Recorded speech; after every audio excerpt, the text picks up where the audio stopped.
Hi guys, I'm Alexus. Hi, I'm Michi. And we are both PhD students in Hawaii, and today we're going to be talking about things that we wish we knew before starting our PhDs. This is our 4th year as PhD students at the University of Hawai'i and Mānoa, and I think we learned a lot so far and wish we had clicked on this video before starting. Yeah, it would have helped. We would have known what to expect, I think, a little bit better. But yeah, let's get started. Oh, how many things? We have 12.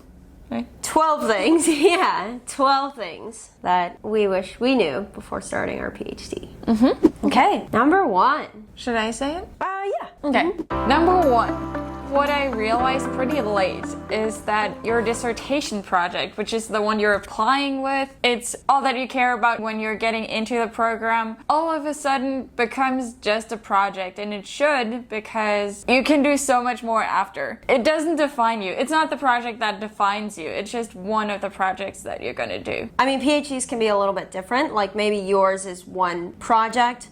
Mine is also one project, but it feels like 3 mini parts of a big project. But yeah, no matter what it is, just as you didn't have to do the same thing in undergrad to like do the thing you're doing now in grad school, you don't have to do exactly what you want to do like as a postdoc or professor as a grad student. It could be different, and yeah. You're not tied to it completely.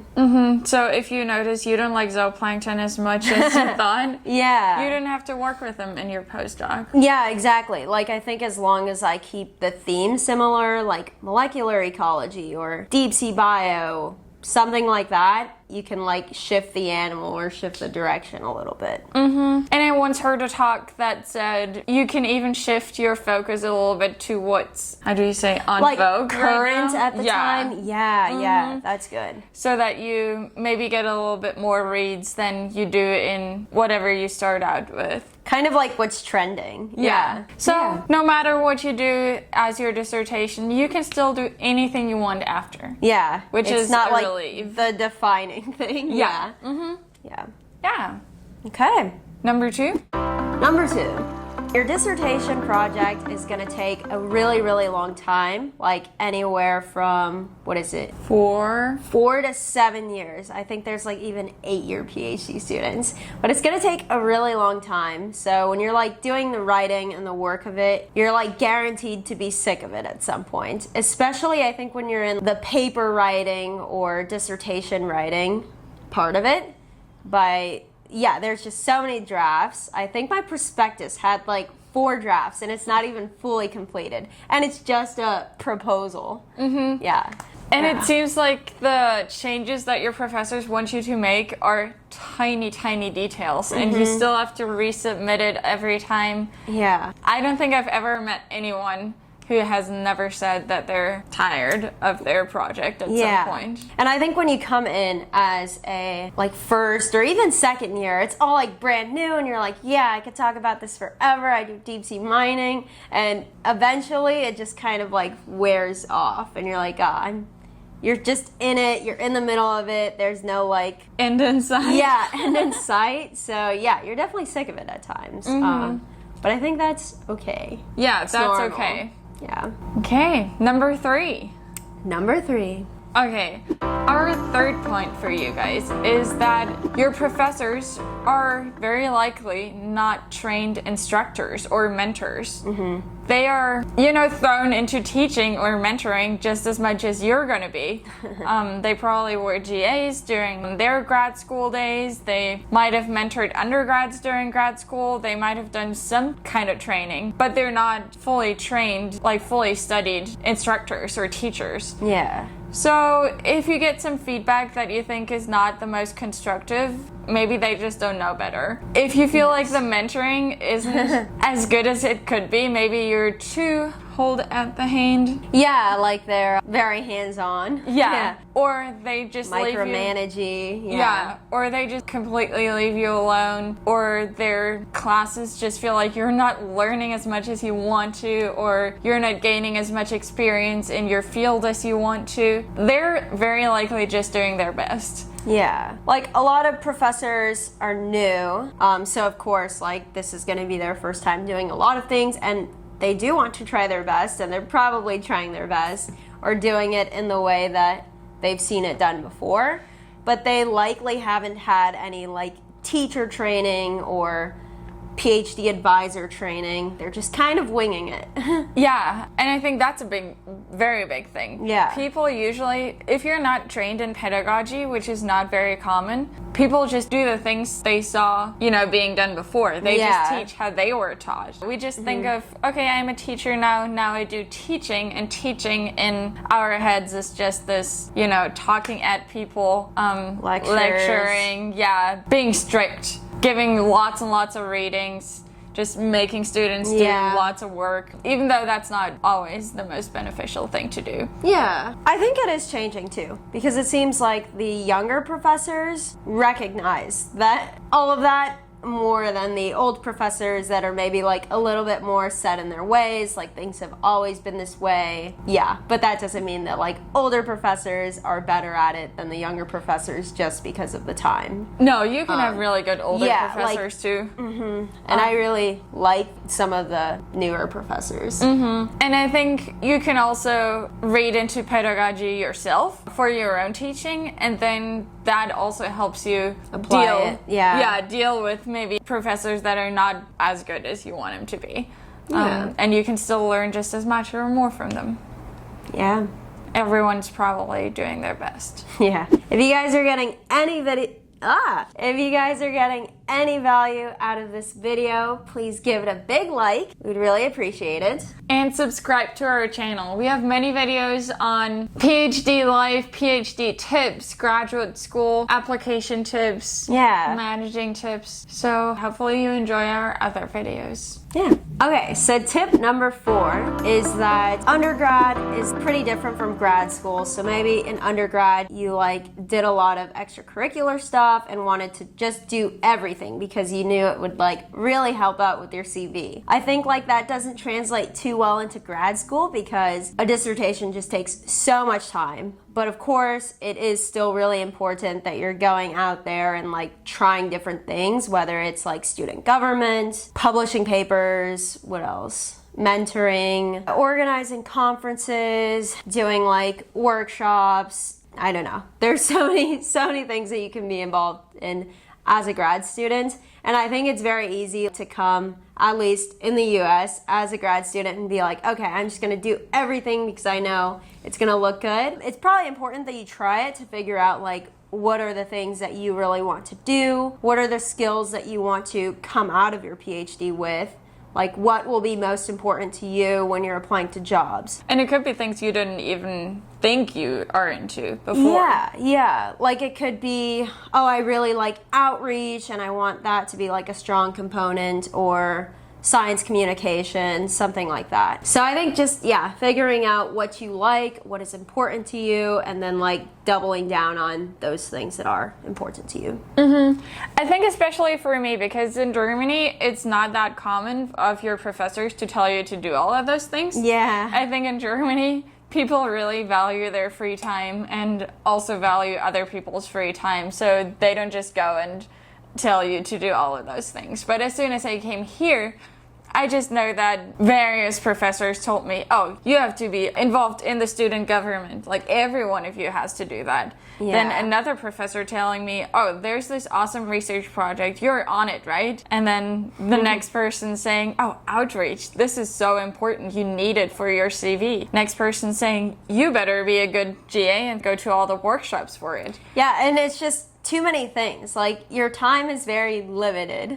Yeah. Even if you did all of those things, you wouldn't be doing them right. Yeah, exactly. Yeah, you just don't have time for it. Spreading yourself too thin. So it's very good to try out all of them, because I never thought I'd enjoy any student government position. Yeah. I came here to publish papers, but now that's not my main focus anymore, and I really enjoy outreach. Or maybe you just have enough papers, for a grad student now, so it's okay if you back off a little bit and try something different. Yeah, that too. Definitely. And you don't have to do it all at once. You can have your first semester be about that, second semester about that. Yeah, but you'll figure it out. Just don't feel obligated to do everything. Because it's just not possible. Yeah, even though everyone tells you to. Even your friends tell you to, because they're in the student government and want people.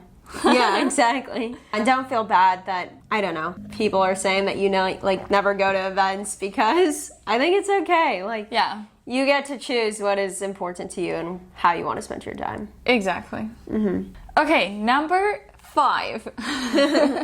Don't compare yourself to others. Obviously, that's true for all of life, but especially in a PhD program, everyone is so different. Everyone's situation is so different. Everyone came in with a different project that requires different amounts of time. Different advisors. Working with advisors. Yeah, every advisor is different. Some advisors make you do a lot more. Some advisors make you focus on exactly what you want to do. So some people might seem like they're publishing papers and papers and papers, and you feel like you can't catch up with it. Yeah. Everyone's PhD is different. Everyone has a different timeline. None of the timelines are better than another one. Yeah, everyone's experience is unique. Yeah, definitely. Based on, previous history, what you were doing before. You know, like some people went straight from a bachelor's into a PhD compared to other people that maybe have multiple masters or like worked in an industry or like in the field doing something else for a long time. So like it's different. Everyone's like all different ages, different backgrounds. Advisors really matter so much because some push you to get publications out, some push you to, I don't know, do all your data collection first, some push you to... Yeah, maybe you think like, oh, this PhD student here is like super productive, when in reality like their advisor expects them to be in the lab 9 to 9 or something crazy. Yeah.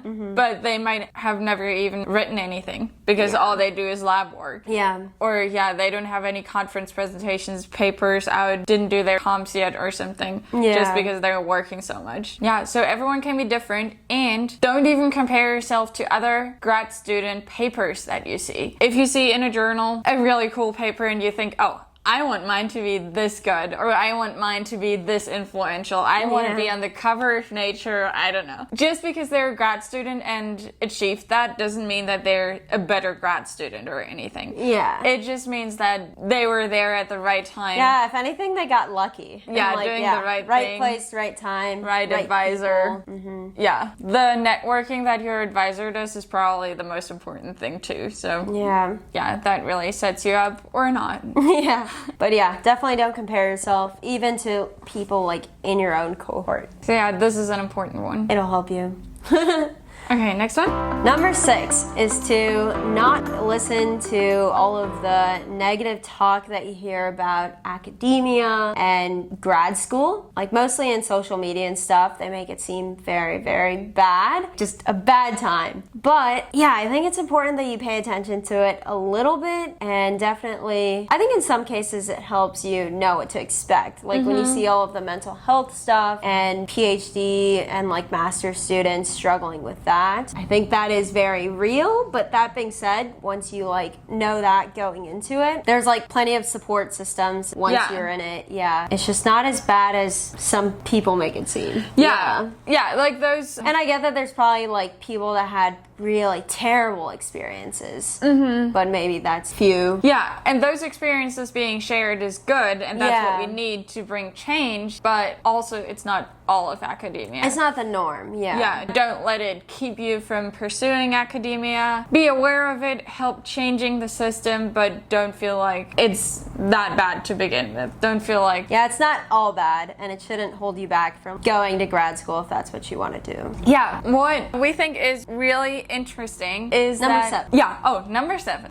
What we think is really interesting is that maybe some people don't expect how different grad school is from undergrad. Yeah. Everyone tells you it's a lot more independent than undergrad, and that it's your own project, and I think, I like understood, okay, it's going to be different, especially coming from like a bachelor's in the US, because maybe yours are a little bit more like master-like. Yeah, our bachelor's and masters are a lot more independent than in the US already, so I wasn't as shocked when I got into my PhD program here, but still, I think you're left alone with a lot of things. Yeah. And some things where you think, okay, no, I do need help with this right now. Yeah, but sometimes it's not like there's anyone that can really help you because, I remember when I first got here, I was supposed to set up this like fancy new machine that we got that my advisor had never used. So the thing was like, set it up, get all the things that you need to get it running and like learn it. And now it's kind of like we're learning it together. There's also times when it's stuff she knows, like lab work that she's done, but she can't really help me because she's not like in the lab doing it now, you know? So she can give me general tips, but I'm kind of the one that needs to figure it out in the moment when I'm there in lab. Yeah. And I think I read before that obviously you're going to be the expert in your project. Yeah, but it doesn't feel like that in the beginning. You're like, I need some guidance. And I think it is like that in the beginning though, even. So people or professors can't even help you with data collection things, where you would think, okay, they have collected data a million times, why can't they help me with this right now? But your project is unique. So that's why sometimes you have to figure it out yourself, even though you don't know anything. You don't know what's going on. But neither do they. Like just very simple things. You think, well, surely they can at least tell me this. And it's like, no, you have to go into the scientific literature. Why do people do it this way versus this way? And then you can kind of go to your advisor, chat, and like make a decision there. But you have to put so much work into like kind of making each decision. And not just going to them for like answers, but this is what I read, this is what I think. What do you think we should do? And I think you just don't know enough to make an educated decision. So any decision just seems like, well, either that or that, doesn't matter. You just feel left alone at some point, or you'll feel left alone at some point, but I guess it helps you. But definitely independent, and you'll learn a lot of different things, a lot of random things that you never thought you would learn because of it.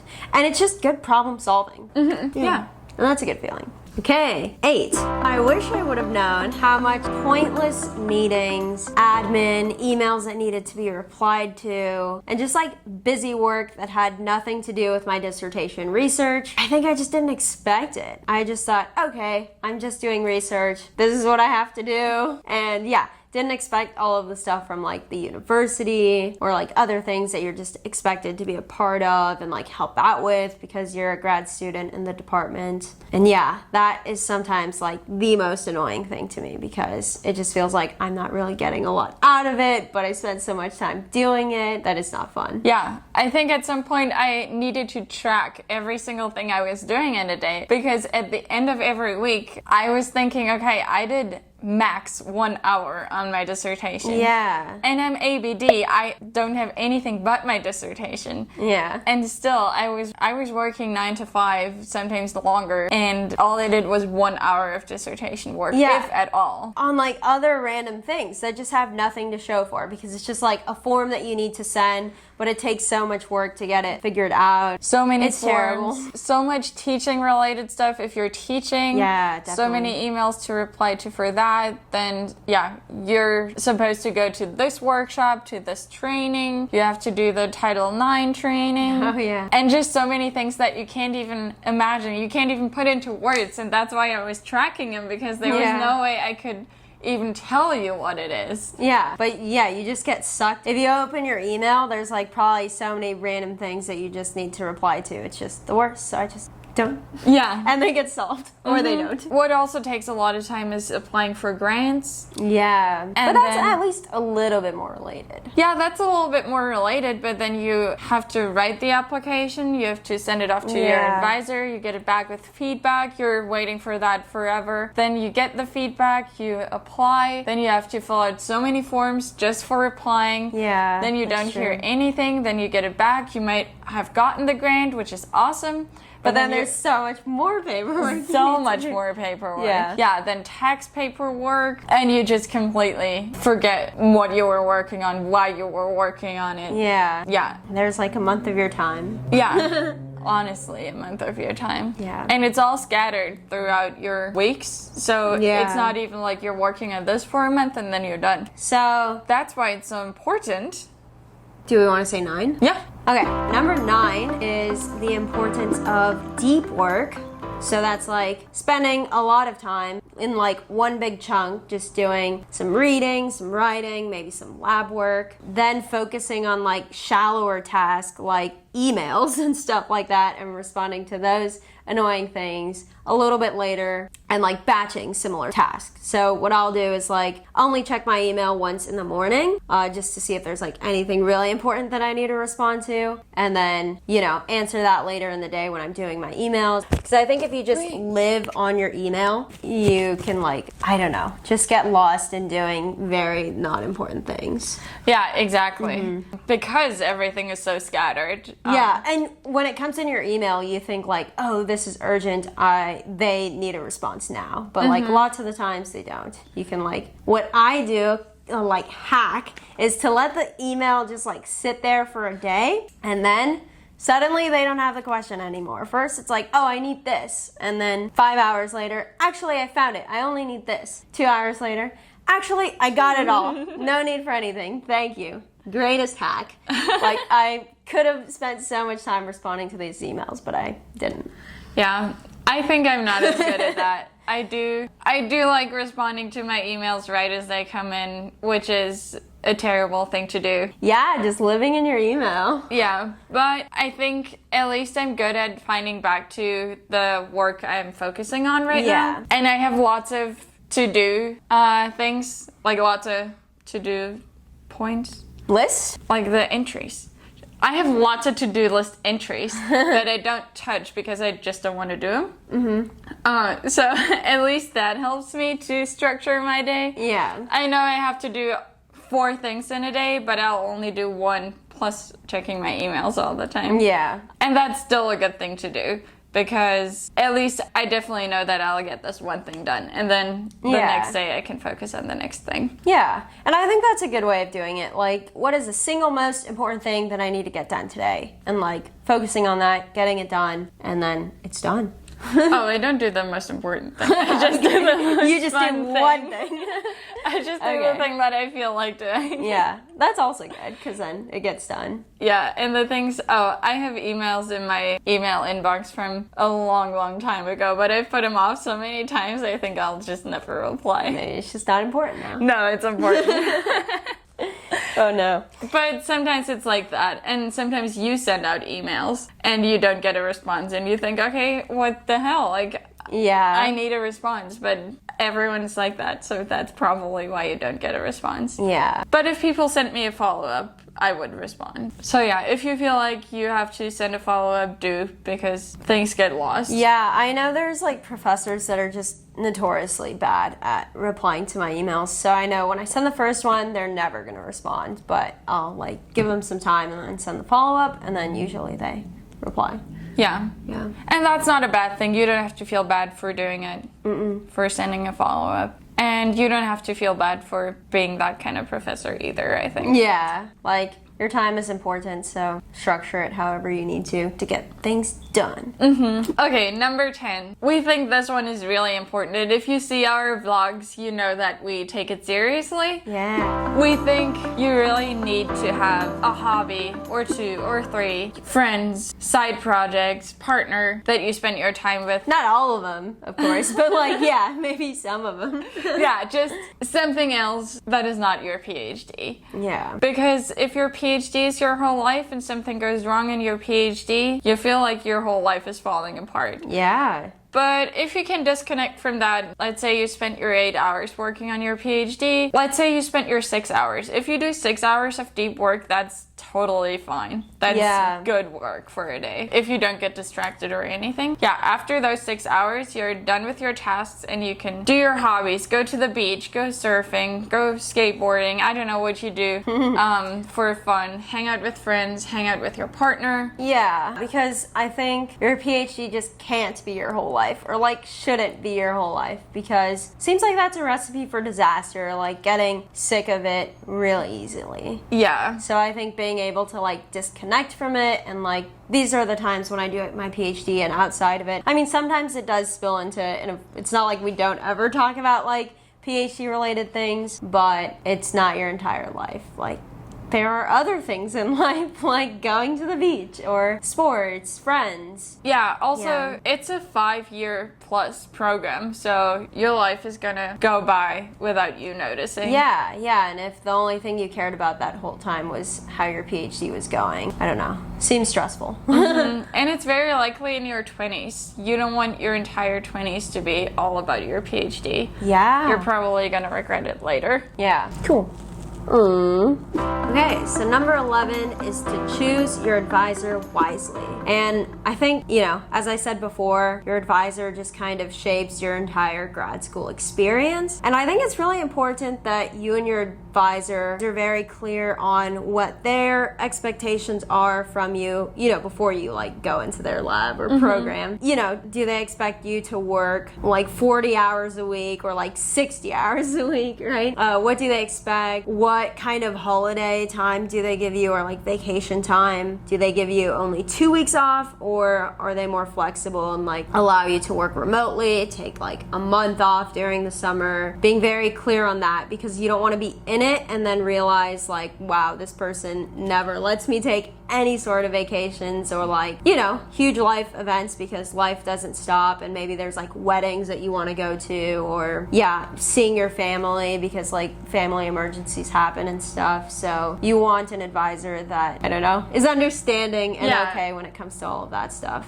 And matches your lifestyle. Yeah. I feel like we should do a reel on which questions to ask advisors when you go for an interview. Because they always say, oh, do you have any questions for me? And you probably just don't have any, or ask, what is life like as a student? Yeah. I think I asked the questions, but I think when I was applying, I was just kind of not really seriously considering it. It wasn't as important, because I was just well, I want to go to that school. Yeah. I just want to do my PhD. It doesn't matter who I'm working with. Yeah. But I think it does, or it will. It does, but I think it also, let's say you're stuck with an advisor and you don't want to switch advisors. You can switch advisors. Sometimes, yeah. But what you can also do is just sit down with them and what is the word? Make clear expectations. Yeah. And boundaries and stuff. Exactly. Yeah. You can find good arguments for allowing your advisor. Yeah, hey, maybe I work better this way. I work better from home. I don't want to be in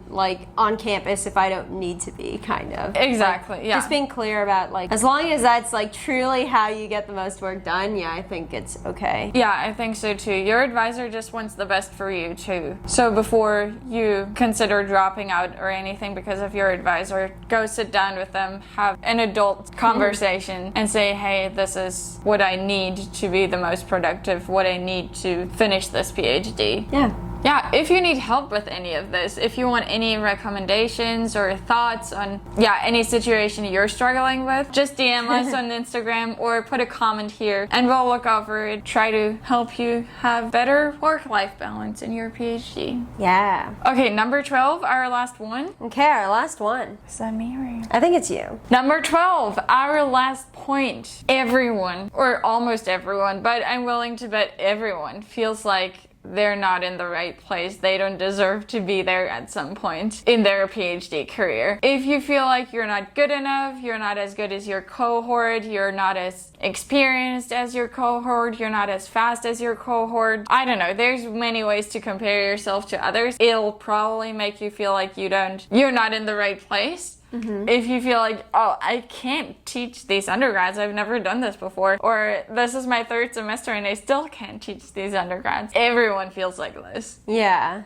Everyone has felt like, and will definitely still get to points where they feel like they don't know what they're doing. And that's fine. That's just what it's like. Yeah. Yeah, I think I came in feeling coming from a different background that wasn't really marine science, that wow, I just don't know as much as all of the other people in my course. And then quickly found out that everyone felt like that. We talked to the best students in the class and they're like, oh no, I always thought you and so were always on top of things because you guys did all the readings, you guys always knew. And we're like, no, we thought you were on top of everything. Yeah, so you just quickly realize that everyone feels like they're not doing enough or as good as the other people around them. And I've even heard that professors feel like this. So yeah, They might not admit it though. Yeah, yeah, they might not admit it, but there are some that have. And yeah, for sure. Maybe it just never ends because that's kind of like the nature of academia. Yeah. Yeah, is that it? I think so. All right. Okay, so what do you think? Are there any things, if you're already doing your PhD, are there any things that we're missing? Then please put them in the comments down here. If you're about to start your PhD and this helped you in any way, let us know. We'd love to know that our video was helpful. If you're scared now, also let us know and we can help you too. It's really not as bad as it seems. Yeah, if it's something you want to do, I think it helps to know what it's like before you're like in it. Yeah, so we hope this video can help you. So thank you so much for watching. Thank you for still being here with us. Yes, thank you. We hope we see you in other videos. Yeah. Okay, goodbye. Bye. Okay, number 5. That's 10.